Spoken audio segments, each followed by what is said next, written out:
Chinese President Xi Jinping has stressed loyalty to the Communist Party as it holds a series of events to mark its centenary. He's awarded a new Medal of Honor to about 30 people as part of the celebrations.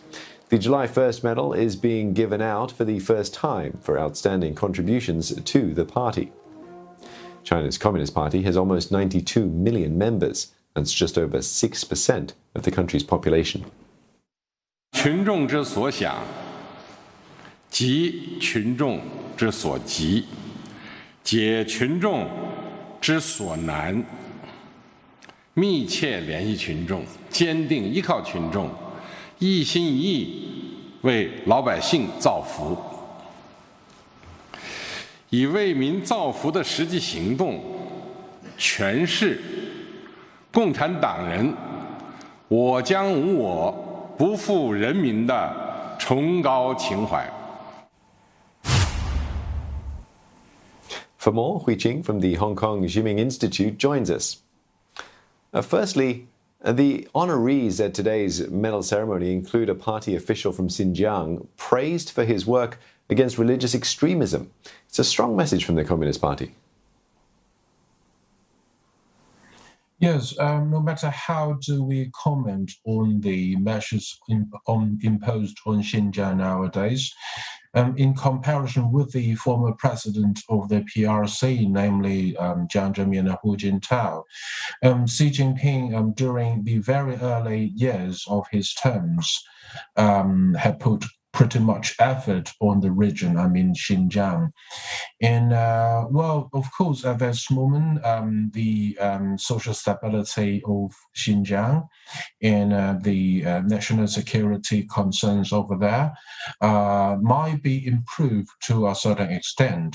But at the same time, I mean, besides the problems or the challenges created by the local extremists, we also need to see the long borders between Xinjiang and the nearby countries like the Middle Asian countries and India as well. And we know that the relationship between Beijing and New Delhi is not very stable in recent years.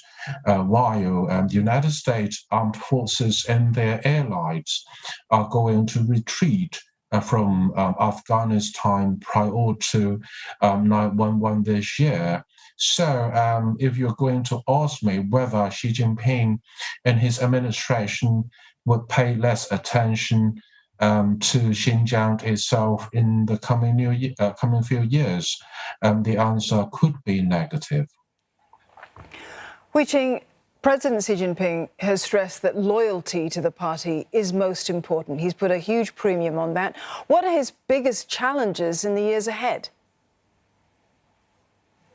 Well, it's a great question. Well, during the pandemic, COVID-19, the economy of China went quite well in year 2019 and last year, 2020.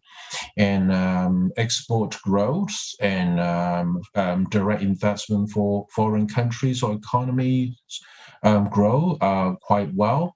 And so the major challenge in front of Xi Jinping and his administration must be the Sino-US relationship.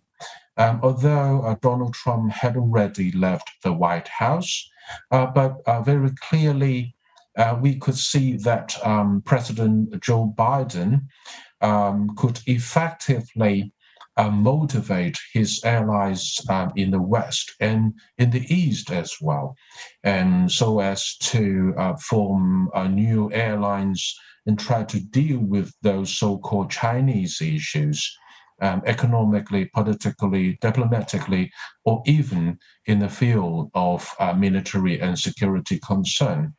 And since the beginning of this year, we could see how Tokyo act quite differently from the country has performed before Joe Biden became the president of the United States.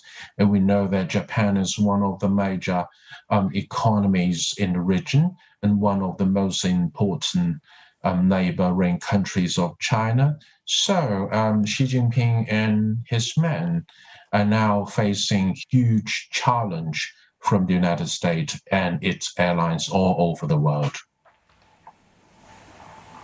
Let's turn our attention to the domestic front and what lies ahead for the city of Hong Kong. We know that the territory's leader, Carrie Lam, is attending some of these events. Well, yeah, she's there, and she brought quite a number of major officials of Hong Kong and attending the ceremony of the party. And when she went back goes back to Hong Kong with her administration, there are two major issues she has to settle, and the two challenges in front of her and her administration are still quite significant. Well, first, of course, to deal with the COVID-19 pandemic, the situation of Hong Kong is rather stable at the moment, but we know that the mutant, particularly Delta, the Delta mutant virus might cause a new challenge and dangerous to social stability and hygiene, and even economic recovery is still not so promising at the moment. Another thing is elections. We have already entered a new phase of elections, and we have to do the new registration for the citizens going to participate in it, because the systems of different level of elections drastically changed since last year. And Legislative Council going to have its election in September. And during the the first few months of next year, year 2022, we have to elect our new CE. So she has to, for the coming few months, Carrie Lam and her team need to handle these two issues at the same time. It's quite challenging to her. Well, thank you very much for your thoughts, Hui Ching. Hui Ching, the Research Director at the Hong Kong Zheming Institute.